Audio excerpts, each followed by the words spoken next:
क्या आपने कभी सोचा है कि एक इंसान जिसने केवल 3 साल की औपचारिक शिक्षा ली हो, जिसे समाज ने बंधनों में जकड़ने की कोशिश की हो, जो गंभीर बीमारी से भी गुजरी हो, और वो पूरी दुनिया में लाखों लोगों की प्रेरणा कैसे बन सकती है।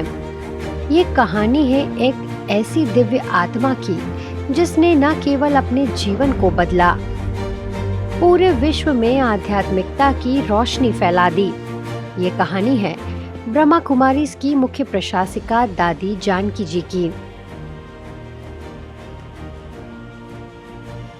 सन 1916 में सिंध के एक छोटे से गांव में जन्मी छोटी जानकी का मन बचपन से ही असाधारण था। जब बच्चे खेलते थे तब वे अपने पिता के साथ गांव-गांव जाकर लोगों को शाकाहारी जीवन के लाभ समझाती। जब कोई बीमार होता तो उनके पास बैठकर सांत्वना देती। लेकिन समाज के नियम अलग थे।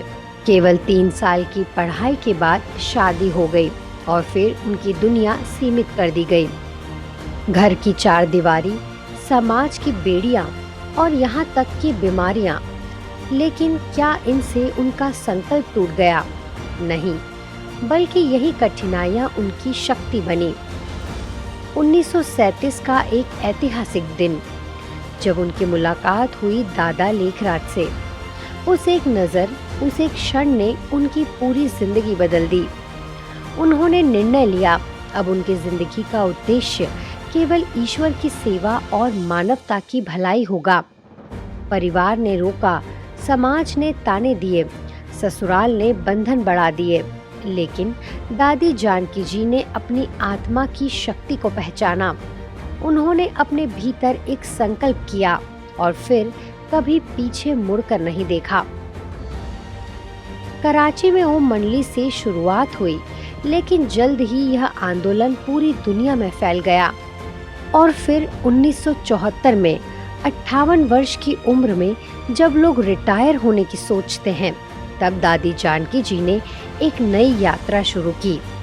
जी हाँ, भगवान का आदेश मिलते ही दादी बिना किसी संसाधन के पश्चिमी देशों में ब्रह्मा कुमारीज का विस्तार करने के लिए निकल पड़ी।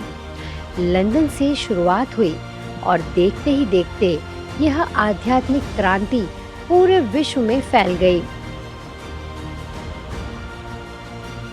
91 वर्ष की उम्र में दादी जानकी जी ब्रह्मा कुमारीज की मुख्य प्रशासिका बनी और 104 वर्ष की आयु तक वह अटूट ऊर्जा और सकारात्मकता के साथ पूरे संस्थान को मार्गदर्शन देती रहीं।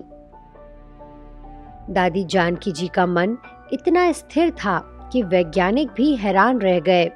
उन्होंने परीक्षण किया और पाया कि दादी जी का दिमाग जागृत अवस्था में उतना ही शांत था जितना किसी व्यक्ति का गहरी नींद की अवस्था में होता है।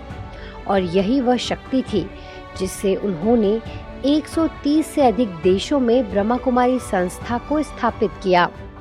तो मैंने लंदन में चाहे यहाँ कहा, लोग कहते किस्मत, हम कहते हमारी किस्मत के देशी है। 27 मार्च 2020 को उन्होंने इस दुनिया को अलविदा कहा, लेकिन उनके विचार, उनका ज्ञान और उनकी स्थिरता आज भी लाखों लोगों को मार्गदर्शन दे रही है। दादी जी के संपूर्ण जीवन से अगर हम यह 3 बातें भी अपने अंदर आत्मसात कर लें तो हमारा या किसी का भी जीवन धन्य हो जाएगा। पहला, अगर समाज आपको रोकने की कोशिश करे तो अपने संकल्प को और मजबूत करो। दूसरा, अगर हालात आपके खिलाफ हो तो अपने विश्वास को और ऊंचा उठाओ। तीसरा, अगर चुनौतियां आए तो उन्हें अपनी शक्ति में बदल दो। दादी जानकी जी की ऐसी अनेक शिक्षाओं के साथ आज संस्था के मुख्यालय शांतिवन में उनके स्मारक में सुबह से ही लोग श्रद्धांजलि देते रहे।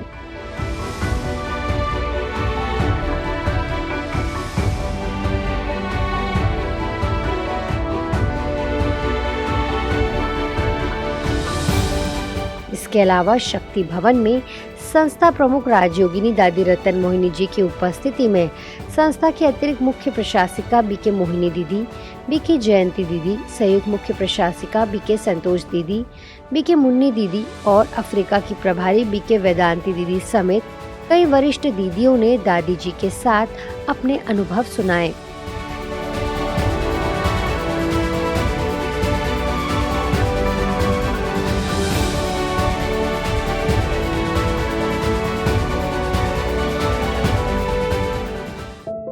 दोपहर में दादी जी के निमित्त डायमंड हॉल में बाबा को भोग भी स्वीकार कराया गया।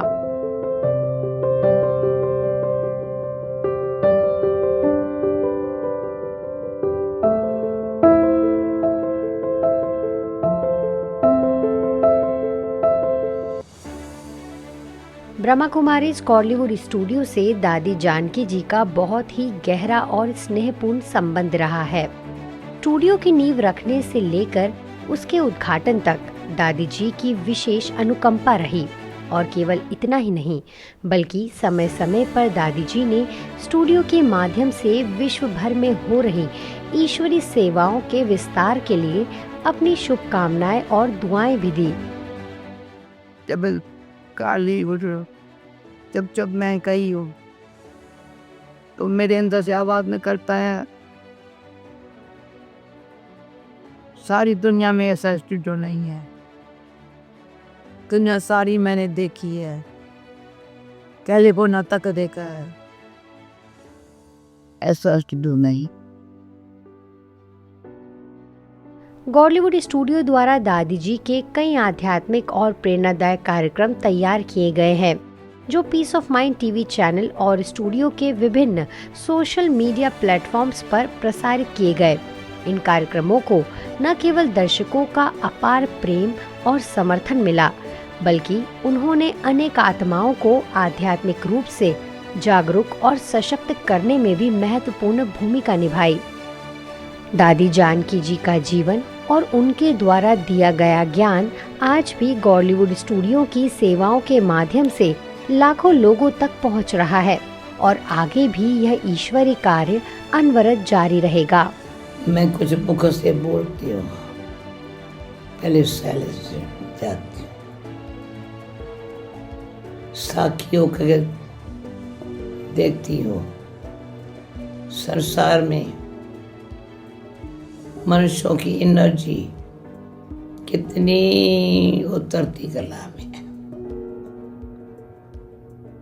ये रियलाइज होना चाहिए। चढ़ती कला में कैसे जावे, चढ़ती कला में दो बातों की शक्ति लेके जाती है,